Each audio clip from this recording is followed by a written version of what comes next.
أعوذ بالله من الشيطان الرجيم. بسم الله الرحمن الرحيم. لو يعلم الذين كفروا حين لا يكفون عن وجوههم النار ولا عن ظهورهم ولا هم ينصرون. آخرت کا یقین نہ رکھنے والے، ایمان نہ رکھنے والے، انسان کی زندگی کی اصلاح کے لیے قرآن نے سب سے زیادہ اہتمام مرنے کے بعد اٹھائے جانے، حساب و کتاب کے ہونے اور بعد والی موت کے بعد والی زندگی کو سدھارنے کی فکر کرواتا ہے۔ وہ یقین سب سے پہلے پیدا کرواتا ہے، اور اس یقین کی طرف بندوں کو مائل کرنے کے لیے دنیا کی زندگی میں بھی اکثر مہلت دیتے ہیں، ڈھیل دیتے ہیں، فوراً گناہ کی وجہ سے گرفت اور پکڑ نہیں کرتے۔ لیکن انسان دھوکے میں آ کر بات کے جو ہمیشہ والا انجام ہونے والا ہے اس کی فکر نہیں کرتا، بلکہ جب قرآن اسلام اس عقیدے کو ذکر کرتا ہے تو سن کر غور کرنے کے بجائے، اقرار کرنے کے بجائے، چیلنج کرتے ہوئے یہ نصیحت کرنے والے جس وقت پیغمبر تھے اس وقت خاص طور پر، اس کے بعد یہ سلسلہ رہے گا، ان سے یہ کہتے ہیں کہ آخر قیامت آنے والی کب ہے، کیسی ہے، آخر قیامت کب آئے گی، یعنی کائنات کب ختم ہوگی، یعنی ہم نہیں مانتے، یہ یوں ہی چلتے رہتا ہے۔ تو اس سلسلے کو آگے بڑھاتے ہوئے آج کی آیت میں ہے، ایسا انکار کرنے والے، ہٹ درمی کرنے والے، ایسے نافرمان منکرین کو اگر ان کو یہ پتہ چل جاتا، یقین ہو جاتا اس وقت کا، یعنی قیامت کے واقع ہونے کی ٹائمنگ کا، جب ہو جائیں گی تو مہلت ملیں گی نہیں، ہوگا کیا؟ جب دیکھ لو گے تو ہائے ہائے کریں گے، ہیبت کا اظہار کریں گے، چیخیں گے، چلائیں گے، الڈائیں گے۔ لا یکفون عن وجوہہم النار، چونکہ اس عقیدے کے قائل نہیں تھے، مائل نہیں ہوتے تھے، اللہ کی طرف سے حجت پوری کر دی گئی، تو لہٰذا جب انہیں پورے کا پورا سر تا پاؤں پورے بدن کو آگ گھیر لے گی، ایسی آگ میں ڈال دیا جائے گا۔ جب ڈال دیا جائے گا تو اس کو فرماتے ہیں کہ یہ لوگ اپنے چہروں کو لپٹی ہوئی آگ کو روک نہیں سکیں گے، ان کے پیٹھ اور سارے بدن کو لپٹی ہوئی آگ کو جس میں جلتے بھنتے رہیں گے، آگ لپکتے رہے گی، تو اس کو ہٹا نہیں سکیں گے۔ اور اس وقت چاہے دنیا میں جو بھی تھے تمہاری طاقت، مال کی، دولت کی، دوست و احباب کی، عزیز و اقارب کی، اقتدار کی، جو بھی ہو، ولا هم ینصرون، کسی بھی قسم کی مدد بھی نہیں ہو سکے گی، کوئی کرے گا نہیں۔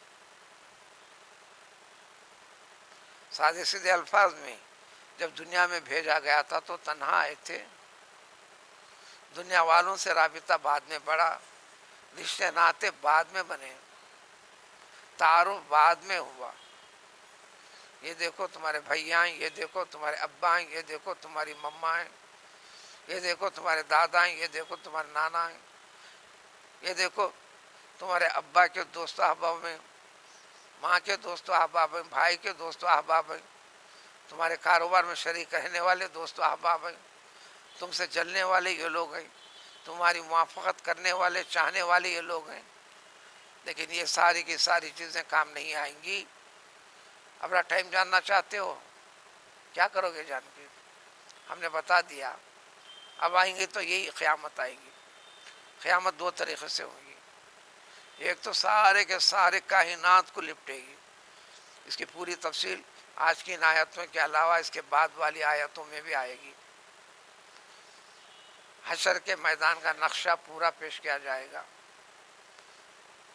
یہ اللہ کا کرم اور مہربانی ہے، یہ خوف والی کیفیت پیدا کروا کر انسان کو ہدایت اختیار کرنے کا، سابقہ گستاخی، کمزوری اور تساہل سے توبہ کرنے کا موقع دے کر اللہ تعالیٰ پر اپنی صفت رحمانیت، مہربانی کی صفت کے ذریعے سے بندوں پر رحم کروانا چاہتا ہے۔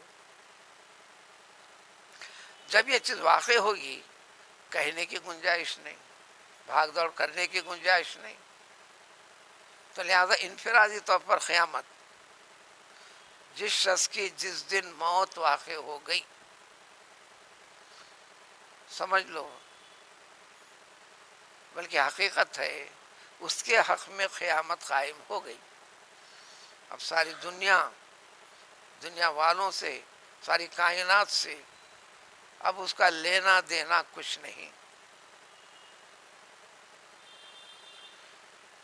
بلکہ خبر میں ڈال کر مٹی ڈالتے وقت یہ یاد دلاتے ہیں مردے کو، چاہے وہ عربی نہ جانتا ہو، وہ سب جان جائے گا۔ منہا خلقناکم وفیہا نعیدکم ومنہا نخرجکم تارۃ اخری، یہ کہہ کر پڑھ کر مٹی دیتے ہیں، ڈالتے ہیں۔ اللہ کے اس ارشاد کو بندوں کی زبان کے ذریعے سے وہ اللہ تعالیٰ فرما رہا ہے، ارے مرے ہوئے شخص جس کی روح کو ہم نے قبض کیا تھا، یہ سن لیے، اسی زمین کے حصے سے ہم نے تجھ کو پیدا کیا تھا،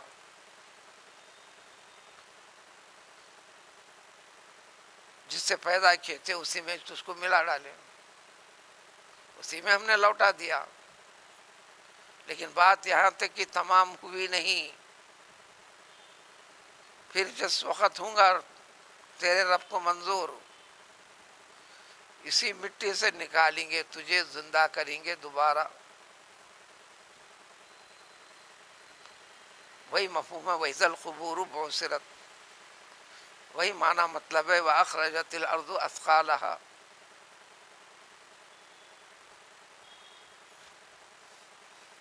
تو جب وہ آئے گی قیامت، جس دن موت ہوگی اس کے حق میں انڈیویجولی قیامت ہو گئی، اب اس کی فکر کر لے، یہ حالات زندہ چلنے پھرنے اٹھنے بیٹھنے والے کا ہے، اللہ کی دی ہوئی چیزیں جو اس کے ساتھ جڑی ہوئی ہیں، اس کے ساتھ ذمہ داریوں کو اللہ نے جوڑ کر رکھا ہے، حیات دیے، اس حیات کو اطاعت میں، عبادت میں، کاروبار معاملات والی زندگی میں دیانت والا پہلو اختیار کر، یہ آخرت اچھا ہونا ہے۔ عبادات کی اہمیت کو سمجھ، کوئی واقعہ ہوا تو اللہ اللہ کہتے ہو، دعائیں کرنے لگتے ہو، چلو تھوڑا قرآن پڑھ لیتا ہوں کہتے ہو۔ حضور صلی اللہ علیہ وسلم نے تعلیم دی، جب یہ حالات نہیں پیدا ہوتے تمہارے لیے، چل رہی ہے سکون سے زندگی، ان حالات میں سب سے زیادہ دعا کیا کرو، یہ دعا کرتے رہو گے تو پھر جب مصائب آئیں گے اس وقت جب دعا کرو گے تو فوراً قبول ہوگی۔ نہیں تو غرض پڑی، ہاتھ اٹھایا، غرض پوری ہو گئی، گویا کہ اب ضرورت ہی نہیں، من مانی کرنے لگا۔ دوسری اصل قیامت ساری کائنات کو پیدا کر کر انسان کو آخر میں پیدا کر کے فرمائے یہ سب تیرے اہتمام کے واسطے ہم نے کیا، اور تو اس سے یہ چیز چاہتے ہیں۔ اور جب کسی انسان کو باقی رکھنا نہیں ہے تو کائنات کے کسی بھی چیز کو، نہ چاند کو رکھیں گے، نہ سورج کو، نہ ستاروں کو، نہ رات کو، نہ دن کو، نہ ہوا کو، نہ پانی کو، نہ جانوروں کو، کسی کو نہیں۔ اس کا ایک نمونہ جھلک اللہ تعالیٰ نے نوح علیہ السلام کے قوم کے ذریعے سے 950 برس تک سمجھا منا کر، جب نہیں سدھرے کئی نسلوں تک مہلت دے دی گئی، کسی انسان کو نہیں چھوڑے۔ جو انسان کو ضرورت کی چیزیں تھیں، اب انسان نہیں ہے تو ان چیزوں کو کیوں رکھنا، سارے جانوروں کو بھی ہلاک کرے، سارے پرندوں کو بھی ہلاک کرے، سارے درخت حجر کو بھی ختم کر ڈالے۔ نمونے کے لیے صرف 80 افراد کو رکھے، جو مرد عورت مل کے تھے، پھر ان میں سے سب کو ختم کر کے آپ کے 3 فرزند، ان کے ذریعے سے پھر پوری دنیا کو پھیلا دیا۔ یعنی جب اللہ تعالیٰ کرنا چاہے تو کرتے ہیں۔ قیامت کے نمونے جھلکیاں بتا دی گئیں، چنانچہ اس آیت میں وہی ہے، بلکہ جب ان کے پاس قیامت آئیں گی تو اچانک آئے گی، آپ کو ٹائم دے کر، سارن بجا کر، سیٹی بجا کر، ایسا آئیں گی نہیں۔ جب آئیں گی تو آنن فانن آ جائے گی، نہ سدھرنے کا، نہ پلٹنے کا، نہ دوڑنے کا بھی وقت نہیں رہے گا۔ چھوٹے جھلکیاں تو وقتاً فوقتاً بتاتے رہے، جیسے سونامی آئی، جتنے اس کے حدود تھے کسی کو سوچنے کا موقع نہیں ملا، نہ مضبوط مکان رہا، نہ مضبوط سواری بچی، انسان تو نازک پتلا ہے۔ جب بھی آئیں گی واقع ہوں گی، تب تم کو حیرت زدہ کر ڈالے گی۔ جب حیرت میں ہے تو کچھ سمجھ میں بھی نہیں آتا۔ فلا یستطیعون ردھا، کسی بھی انسان کو اس کو رد کرنے کی، یعنی بچنے کی کوئی شکل ہی نہیں، آئی ہوئی بلا کو ٹالنے کی کوئی شکل ہی نہیں انسان کے لحاظ سے۔ ولا هم ینظرون، لمحہ برابر کی بھی مہلت بھی نہیں دی جائے گی کسی کو۔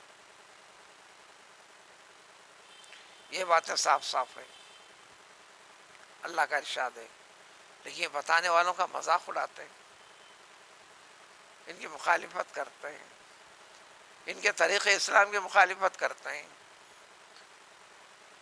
ایسا کرتے ہیں، کر رہے ہیں، ساری دنیا کر رہی ہے۔ تو اللہ تعالیٰ بچے کچے جو بھی دین کے اوپر، دین کو سمجھ کر قائم ہیں، ان سے فرماتے کہ تم سے پہلے بھی جو انبیاء آئے تھے، ان کے قومیں تھے، ان تمام کے تعلیمات کا، ان کا نیکی پر قائم رہنے والوں کا دنیا نے مذاق اڑایا ہے۔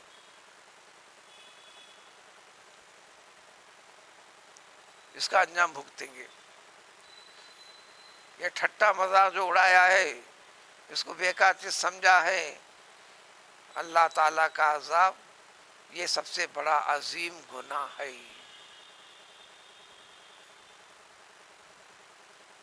اب خود سدھرو، کسی کو سدھارو، نہیں تو خاموش رہو، یہ زبان سے کسی کی مذمت نہ کرو۔ اس مذمت کا بار بار ذکر ہے، یہ سب سے بڑے عذاب کا ذریعہ بنے گا، سبب بنے گا۔ اب اس کی کچھ مزید تفصیل اگلے رکوع میں مکمل پورے رکوع تک، جس میں قیامت حشر کے میدان کا نتیجہ، صورت، شکل و صورت کیا رہے گی، اس کی تفصیل آنے والی آیت ہماری